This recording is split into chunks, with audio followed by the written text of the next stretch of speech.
개별 종목을 들어가는 것보다는 우리 투자자분들이 생각하시는 섹터의 ETF를 보자. 개별 섹터 어디를 특정 드릴 수는 없습니다. 그렇다면 어느 ETF 정도까지 섹터?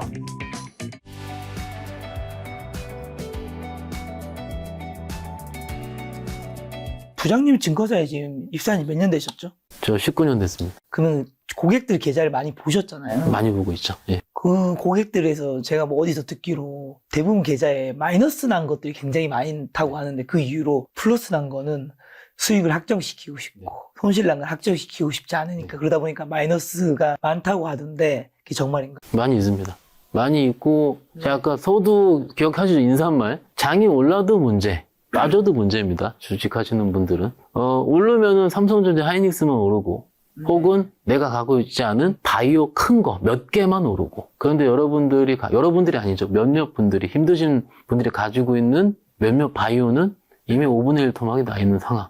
근데 저 같은 애들이 나와서 얘기할 때 바이오가 주도주래요. 반도체가 주도주래요. 그러면 팔지도 못하는 이런 것들이거든요. 이게 기관 투자가들, 저는 기관 투자가 아니라 고객장을 매매하는 개인 투자자 일종이긴 하지만 기관 투자가들은 그냥 안 좋은 건 바로바로 손절매 처리를 합니다. 기계적으로요.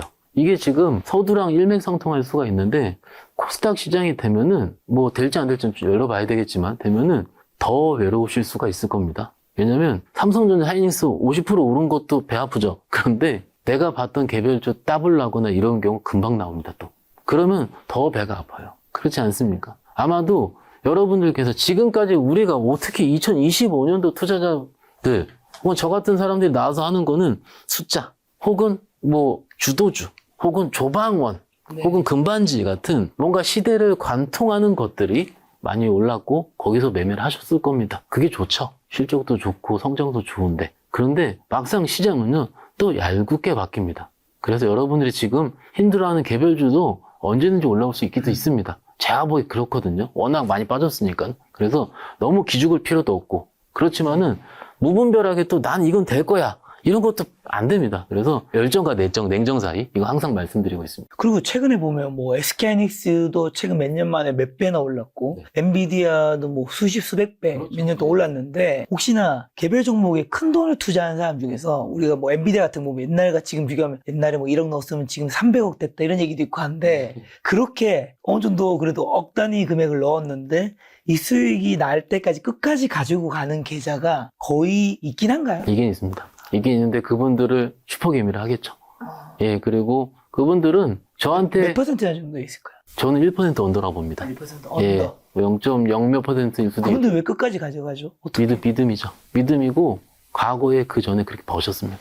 그게 소부장, 제가 평균을 내봤더니 두 섹터입니다. 소부장 아니면 바이오입니다. 그래서 개인 투자자분들이 바이오랑 소부장 엄청 좋아하세요. 왜냐면 그때 버셨거든요. 그리고 영상들 보시면 그쪽을 버신 많을 거예요 또. 그리고 과거에 한 10년 전에는 정치 테마주들도 많이 버셨습니다. 근데 최근 10년 동안 정치 테마주가 안 움직였잖아요. 요만큼 움직이다 말았죠. 네. 시장도 바뀌고 시대도 바뀝니다. 그래서 보긴 봐요. 근데 특히 그런 분의 특징은 신용 매매도 많이 하십니다. 그리고 빠질 때 엄청 고통스러워 하세요. 진짜 허벅지를 찔르시면서 저랑 같이 참습니다. 그래도 저는 응원해 드리죠. 담보 관리는 해드리면서. 그런데 오히려 그런 분들은 그렇게 인내하고 버셨기 때문에 뭐 그것도 나름대로 투자라고 저는. 그런데 저는 이런 말씀을 드리면 안 되죠. 공식적인 채널에서는. 왜냐면 투자의 기본을 말씀드리기 때문에 요거는 각자 개인의 선택이라고 말씀드리고 있습니다. 자, 그리고 또 3차 상법 개정안의 핵심이 자살 소각 의무화인데 이 법안이 통과되면 실제로 코리아 디스카운트 개선돼 코스피 5천 시대가 열릴 수 있나요? 저는 열린다고 믿고 있습니다. 왜냐면 올해 외국인들이 처음 국내 시장을 쳐다보고 미친 듯이 매수를 했을 때 처음에 상법 개정 한다 그랬을 때부터 지수가 날아가기 시작한 거고 기억을 하실 거고 중간에 7, 8월 달 장이 좀 쉬었죠. 그렇죠. 그때도 2차 상법 개정안 약간 늘어진다 그랬을 때 쉬었습니다. 그 외국인들이 실질적인 매수의 기조는 상법 개정이 맞습니다. 편하게 과거의 코리아 시장을 봤을 때 외국인은 물론 제가 외국인한테 직접 물어보진 못했지만 아마 추정컨대 여기는 저평가되긴 했는데 와 HBM 1등이 P가 6배인 국가인데 뭔가 이제 주주환원이라든지 주주 가치적인 측면에서 유인책이 없고 내가 물리더라도 배당이 너무 적어가지고 여기 안 들어올래라는 일종의 투자처였을 겁니다. 그런데 상법 개정을 통해서 주주가치 제고가 되고 있고 주주가치 제고가 여러 가지가 있는데 배당 내리는 거랑요. 그리고 자사주 소각이 왜 중요하냐면 주식의 기본 가치는 뭡니까? 주가를 주식수로 나누는 거지 않습니까? 시총을. 나누는데 주식이 소각이 돼요. 그러면 분모가 줄어들면 적중적으로 올라가지 않습니까? 똑같은 겁니다. 그리고 우리 시장에서 국내가 안 좋다 얘기할 때 주식 수가 많다 얘기가 많이 합니다. 뭐가 많으면 IPO. 작은 주식도 IPO 엄청나게 많이 하고 근데 지수는 똑같아요. LG 에너지 솔루션 들어왔을 때도 똑같았습니다. 물론 이 지수 산정 방식의 일부 있긴 있지만은 그러면은 같은 2차 전지를 하건 같은 코리아의 패시브를 하더라도 1, 2, 3, 4 종목에서 220이 들어오면 1, 3, 4 종목은 수급이 분산되는 거죠. 똑같지 않습니까? 그런데 자산소각 의무화 같은 경우는 이런 분모에 있는 주식 가치를 가장 먼저 결정지을 수 있는 주식이 줄어든다. 그렇지 않습니까? 이걸 가지고 주식이 줄어들면 회사에서는 다른 걸 또 할 수가 있다. 이런 측면을 보기 때문에 일단 저는 꽤 긍정적으로 보고 있습니다. 배당소득 분리과세 합의가 이루어졌음에도 대형주도 반응이 좀 미지근한 부분이 있는데 이것이 코리아 디스카운트 해소의 실시장에 도움이 될 정책일까요? 저는 꽤 도움이 된다고 보는데 거기 있는 섹터가 안 움직이고 있죠. 이렇게 말씀을 드렸습니다. 오늘도 여쭤보세요. 왜 이쪽 안 움직이냐고. 일단 지금은 약간 반도체를 해야 될지 혹은 어디를 해야 될지 시장 수급이 조금 빨리 움직이는 중 같습니다. 하지만 그쪽 섹터가 매우 저평가 상태는 맞습니다. 그렇기 때문에 해야 된다 보는데 이게 지금 아까 말씀하신 대로 디스카운트 해소에 실질적인 도움 당연히 되겠죠. 이거는요 우리 김 작가님부터 시작을 해서 여러 그룹분들이 부동산 투자를 하고 할 때 가장 근간으로 보는 건 임대소득입니다. 그렇죠. 근데 이 임대소득을 세금 내고 혹은 뭐 관리인한테도 줄 수도 있고 여러 가지 비용이 있어서 그 임대인분들이 그런 그 건물주들이 보는 기본 마지노선이 있을 겁니다. 그 마지노선의 선의 금액과 퍼센트와 수익률과 배당소득 분리과세를 얼만큼 해주느냐가 얼만큼 일맥상통하느냐 이것에 달린 걸 겁니다. 그런데 조금 아쉬운 점은 50억 아직까지는 가안이긴 합니다. 아직까지 확정적 공표는 안 됐으니까 네. 가안에 따르면은 50억 이상은 30%, 그 이하는 25%. 시장에서 여태까지 우리가 봤던 건 25% 통일이죠. 세법 같은 경우는 아시다시피 굉장히 통일이 돼야 되고 단순해야 되는데 부자 감세라든 이런 논리들 때문에 뭐 일부 이럴 수 있다라는 부분은 제 신문을 통해서 봤습니다. 그러면 이게 좀 발발이 됐을 때 과연 우리가 바라는 코리아에 전통적으로 들어오지 않는 슈퍼 리치들이 얼만큼 배당주로 들어올 수 있느냐가 핵심입니다. 그렇지 않습니까? 그것 때문에 여태까지 많은 논의를 저는 뭐 조금 말씀드렸지만 다른 분들이 많이 하셨지 않습니까? 그런데 요것은 좀 시간 봐야 돼요. 왜냐면 그분들이 어떻게 움직일지. 이거는 이 30%에 대한 거, 25% 해가지고 어떻게 움직일지 봐야 되는데 그래도 꽤 긍정적이다 말씀드립니다. 그런 상법 개정과 밸류과 관련해서 사야 할 유망 섹터 주식은 어떤 것들이 좀 있다고 보시나요? 기본적으로 고배당주가 되겠죠. 고배당주. 예, 고배당주는 우리가 알고 있는 고배당주는 기본적으로 지주사, 증권사. 은행, 증권. 근데 은행, 증권, 지주 중에서 은행은 뭐라 그럴까요? 약간 안정성이 혹은 변동성이 적은 주식. 지주 증권 같은 경우 또 다릅니다. 증권사 입장에서도 순이익이 다 다르고요. 그 지주 입장에서도 이런 거 말씀드렸어요. 지주사가 어떻게 움직였냐면 사업 자회사들이 얼만큼 그 시장에서 움직이느냐에 따라서 지주사가 움직이더라고요. 예를 들어서 뭐 이거 추천 개념 아니니까 CJ라는 종목이 얼마 전에 많이 움직였거든요. 네. 많이 움직였는데 다른 지주사 안 움직였어요. 그때 어떤 일이 있었냐면 그때 한일령 때문에 아시죠? 중국 관련 소비주라든지 혹은 여행 관련 주식이 움직였습니다. 즉 CJ 안에는 CJ 올리브영이 있는데 올리브영은 중국인들이 방한을 많이 하게 되면은 매출이 늘어나는 이런 내러티브가 붙어 있지 않습니까? 그러니까 같은 지주사 안에서라도 그때 시황에 따라서 언제는 한화가 그룹이 움직이고 언제는 CJ가 그룹이 움직이고 언제는 또 다른 그룹이 움직이는 거죠. 그래서 각 그룹별로 어떤 논리 때문에 움직이는지 해볼 필요가 있다라는 거고. 근데 각 섹터가 ETF가 있어요, 작가님. 그러니까는 좀 다 싫다 그러면은 뭐 그 어떤 ETF가 있는지 살펴보는 것도 답이 될 수 있지 않을까 싶습니다. 요즘 2차 전지 주식은 섹터는 좀 어떻게 보시나요? 그럴까요? 어떻게 말씀드릴지 모르겠는데 사실 최근에 왜 움직였냐면 리튬 가격 때문에 좀 움직이긴 했죠. 예, 움직였는데 그게 과거에 이만큼 올랐을 때라는 일부 반등 수준이긴 하거든요. 네. 중국에서 공급이라든 이런 시황 변화가 일부 있었던 걸로 알고 있긴 있습니다. 그런데 사실 2차 전지 주식이라는 섹터의 특징부터 알 필요가 있을 것 같아요. 첫 번째, 코스닥 시총 상위입니다. 그리고 두 번째, 개인들의 팬이 있는 주식입니다. 개인들의 팬이 있는 주식은요, 변동성이 큽니다. 오를 때 많이 움직이고요. 그리고 매물이 그렇게 많지 않습니다. 그러면 움직일 때 10%, 15%씩 움직여요. 그리고 빠질 때는 언론에서 얘기를 안 합니다. 왜냐면 졸졸졸 빠지니까는요. 네. 그러면 그때 들어섰던 메인 기관들이 좀 팔고 있습니다. 근데 시황의 근거에는 우리가 알고 있는 P라는 리튬 가격이 올라가고 있는 중이기 때문에 그것 때문에 양극재 가격도 올라갈 수 있다 할 수 있는데 이 중간에 뭐 제가 얘기 안 해도 아실 거예요. ESS가 붙었죠. ESS는 데이터 센터향 ESS입니다. 여기서 LG 에너지 솔루션이 최근에 데이터 센터향 ESS 수주도 했어요. 근데 조 단위로 수주가 나오고 있습니다. 이러니 국내 업체 입장에서도 당연히 이쪽으로 우리가 할 수 있겠구나. EV 쪽은 어려운데 전기차 쪽은 어려운 거 아는데 ESS가 좋을 수 있다. 이것을 주식으로 얘기할 때는 멀티플을 어떻게 주느냐에 따라 있습니다. 즉, 지금 AI가 더 좋잖아요. 전기차 아무리 잘 팔린다 그래도 성장성을 줍니까? 아직은 안 줍니다. 그러면 ESS 향, AI 데이터 센터 향은 멀티플을 더 줍니다. 그런데 이것도 시황의 변화를 또 말씀드리는데 제가 한두 달 전까지 보고서 읽어보면은 아직까지 ESS가 셀 3사들 한 10%, 15% 정도밖에 안 나오거든요. 그러면은 한 60, 70, 80%의 EV향 매출과 ESS향 매출이 뭐가 더 좋게 보겠습니까? 이쪽 EV로 좋게 보죠. 이걸 더 크게 볼 겁니다. 근데 이것이 멀티플이 높게 주니까는 가격이 올라가니까 또 조금씩 얘기가 좀 바뀌긴 해요. 우리 투자자분들 이것 때문에 화 많이 내시긴 하실 거예요. 이것도 시황에 따른 변화라고 또 말씀을 드리는 중인데 어쨌든 이렇게 좀 변화하고 있는 건 맞다. 그리고 ESS 향 종목들이 더 움직이는 것도 맞다. 이 2차전지 안에서. 네. 그런데 아까 서두 말씀드린 것처럼 이쪽에 대한 변동성이 엄청나게 크다.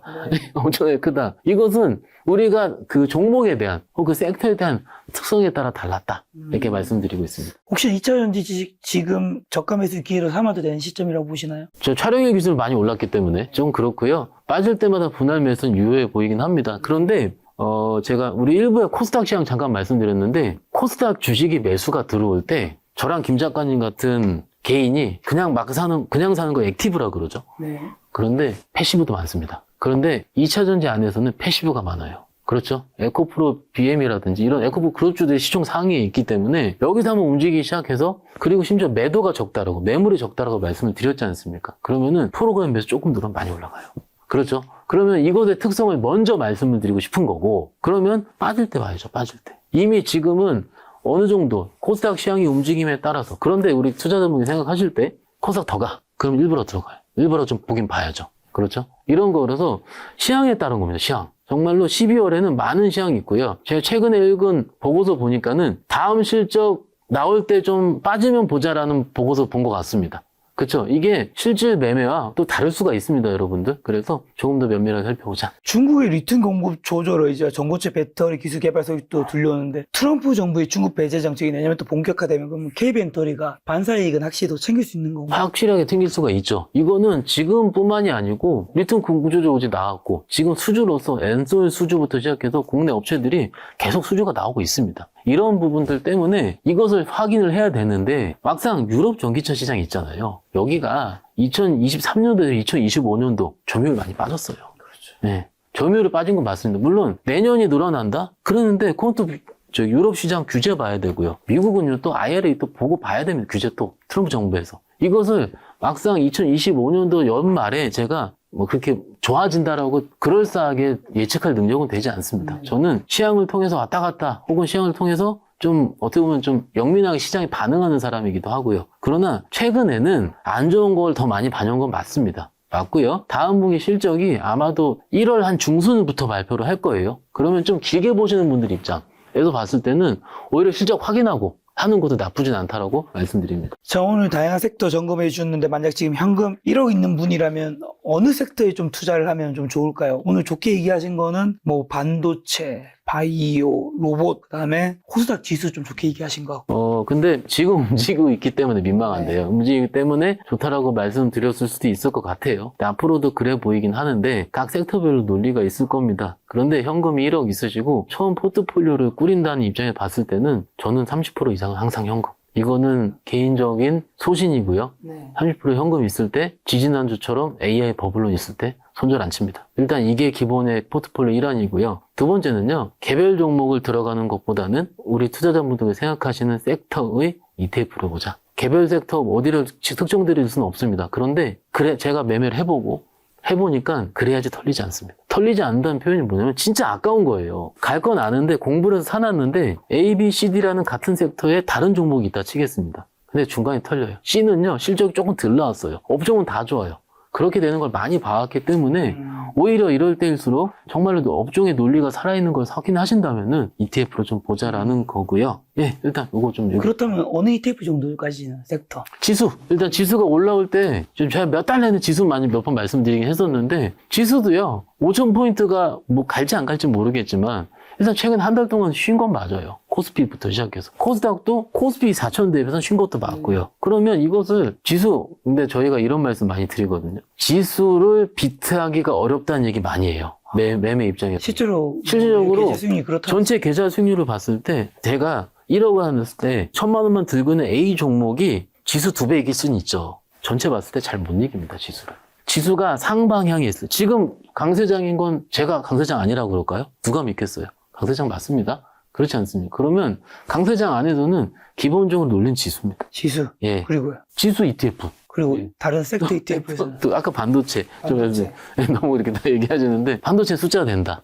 이런 식으로 좀 모아가시면. 이렇게 모아가면 좀 좋아질 것이다. 네. 지금은 우리 투자자분들께서 종목을 모르지 않으실 거예요. 종목 모르지 않고요. 거기에 대한 컨빅션을 모를 겁니다. 네. 확신과 얼만큼 버텨야 되는지 이런 거는요. 오늘 말씀드린 거 수급 논리라든지 시황 좀 기억하시잖아요. 요것을 잘 고민해 보실 필요가 있습니다. 이거 한 가지만 더 여쭤볼게요. 만약에 1억이 있다면 네. 1억을 다 투자한다고 칠게요. 아까 현금 30% 빼놨고 네. 그럼 이제 지수든 아니면 반도체든 아까 좋게 말씀하신 바이오든 뭐 로봇이든 네. 투자하는데 1억을 한 번에 분산해서 다 투자해 놓고 기다리는 분이 있을 거고 아니면 1억을 좀 쪼개가지고 오늘 얼마치, 내일 얼마치 적립식 사는 분이 있을 거잖아요. 이건 보통 어느 게 좀 더 낫다고 보나요? 한 번에 사는 것도 안 되고요. 네. 특정 날짜를 통해서 계속 사는 것도 안 됩니다. 이거는요. 제가 오늘 종일 말씀드린 게 섹터별로 순환별로 계속 말씀드렸거든요. 네. 어떻게 보면은. 그러면은 그 섹터가 빠질 때가 분명히 있을 거예요. 빠질 때 사라. 예, 빠질 때 제가 사보니까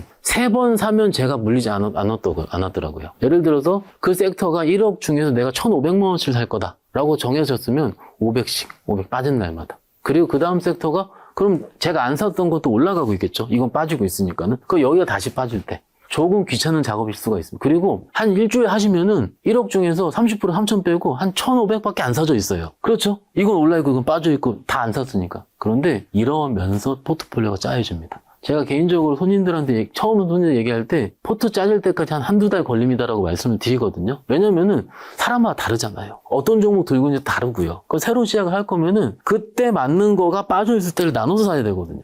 그렇지 않습니까? 근데 이게 나눠 사다가 그 섹터가 안 좋아질 수 있어요. 네. 그럼 그건 팔아야죠. 그런 식으로 조금은 여러분들께서 이게 지금 제 또 뭐 똑같은 말 한다, 분할도 뭐 이렇게 하실 수가 있는데 한번 이렇게 한번 해보시면은 저는 한 몇 달 지나면 포트폴리오 좀 쫀쫀하다 얘기 많이 하실 거예요. 네. 자, 올해 2025년에는 박계상 부장님과 마지막 촬영인데 12월에 마지막 투자존 한마디만 주고 가신다면요? 제가 항상 드리는 말씀인데 올해 내내 드렸던 말씀이에요. 국내 시장 혹은 이 시장이 많이 올라왔다가 최근에 조정을 받고 있지 않습니까? 주식용어로 이런 얘기 많이 합니다. 강한 게 강한 거다고. 강한 거는 올라온 이유가 있다고. 최근에 국내 시장 많이 올라왔기 때문에 흔들리는 것도 이해를 하지만은 올라온 이유가 어떻게 보면 정상화 과정에 있습니다. 상법 개정부터 시작한. 그러면 개별 주식이 많이 올라온 거 다 좋은 이유가 있기 때문에 올라온 거지 않습니까? 똑같습니다. 국내 시장이 과거 시장이랑 많이 달라졌습니다. 그래서 조금 더 주도 면밀하게 좀 공부를 하신다면은 예전과는 다른 결과가 나오지 않을까 국장 전도로서 말씀드리고 있습니다.